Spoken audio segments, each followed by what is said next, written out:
Lectura del Evangelio de Marcos. Aquel día al atardecer dijo Jesús a sus discípulos: «Vamos a la otra orilla». Dejando a la gente, se lo llevaron en barca como estaba. Otras barcas lo acompañaban. Se levantó una fuerte tempestad y las olas rompían contra la barca hasta casi llenarla de agua. Él estaba en la popa, dormido sobre un cabezal. Lo despertaron diciéndole: «Maestro, ¿no te importa que perezcamos?». Se puso en pie, increpó al viento y dijo al mar: «Silencio, enmudece». El viento cesó y vino una gran calma. Él les dijo: «¿Por qué tenéis miedo? ¿Aún no tenéis fe?». Se llenaron de miedo y se decían unos a otros: «¿Pero quién es este? Hasta el viento y el mar lo obedecen». He tenido la suerte o la bendición de poder estar en el lugar donde se desarrollan estos relatos evangélicos que nos narra el evangelista Marcos, el de la tempestad calmada.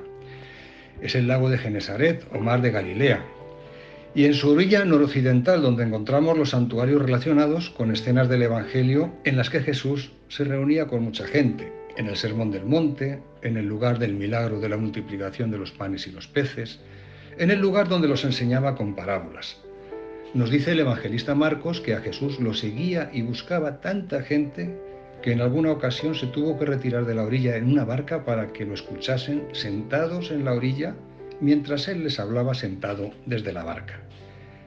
Y he tenido también la suerte en varias ocasiones de presenciar una tormenta en el lago. Se dan con frecuencia cuando sopla el viento del norte desde el monte Hermón, y tienen tanta fuerza que incluso los barcos de acero actuales, con más de 20 metros de eslora, no pueden salir del puerto, cuanto más aquellos barcos de los pescadores, de Pedro, Santiago, de Juan, que debían medir menos de la mitad que los actuales y encima eran de madera.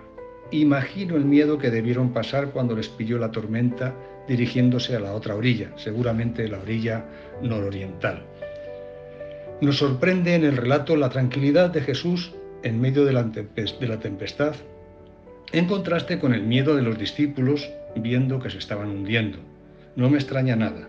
A nosotros también nos habría ocurrido si hubiéramos estado allí. Realmente nos ocurre en la vida el ser azotados por tempestades, pues aunque no estemos en el lago de Galilea, nuestra vida es azotada o va a ser azotada en muchas ocasiones por grandes y terribles tempestades. Los problemas, las limitaciones, la enfermedad, la soledad, el acoso de la vida, la cercanía de la muerte arremeten contra nosotros. Somos débiles, como los primeros discípulos, como todos los discípulos, y el Maestro lo sabe muy bien. Pareciera que está durmiendo mientras sentimos la presión de tantas olas que parece que van a acabar con nosotros. Nuestro Salvador está dormido. Le imploramos que intervenga, que con su fuerza mande callar a las situaciones adversas, como la de aquella tarde en el lago, cuando mandó callar al viento y al mar, y le obedecieron. Si miramos al Señor, que unas veces se sube a la barca como si fuese una cátedra para enseñarnos los secretos y los misterios del reino, el reino está con vosotros. Y otras veces parece estar como dormido en popa delante, allí donde la barca impacta con más ímpetu contra el viento, el agua, la tempestad. Esas ocasiones en las que la barca es una imagen de la Iglesia, en la que vamos todos, en tantas ocasiones perseguida, vapuleada, y hoy parece que más azotada por las fuerzas del mal que en otros momentos de la historia. Necesitamos seguir confiando en Jesús. La instrucción catequética que nos presenta en este relato evangélico de Marcos, que tiene todos los visos de haber sido real, acerca de la fe que los discípulos necesitan para seguir a Jesús, ha de ser suficientemente madura como para infundir la paz y la serenidad necesarias en nuestros corazones, incluso en los momentos de tempestad y oposición por los que nos toca o tocará pasar.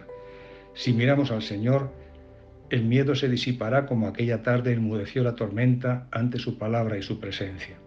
Sabemos que este ante quien enmudece el viento y se calma el mar es tu Señor y el mío, nuestro Señor.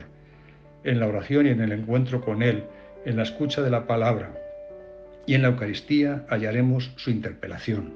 ¿Por qué sois tan cobardes? ¿Aún no tenéis fe?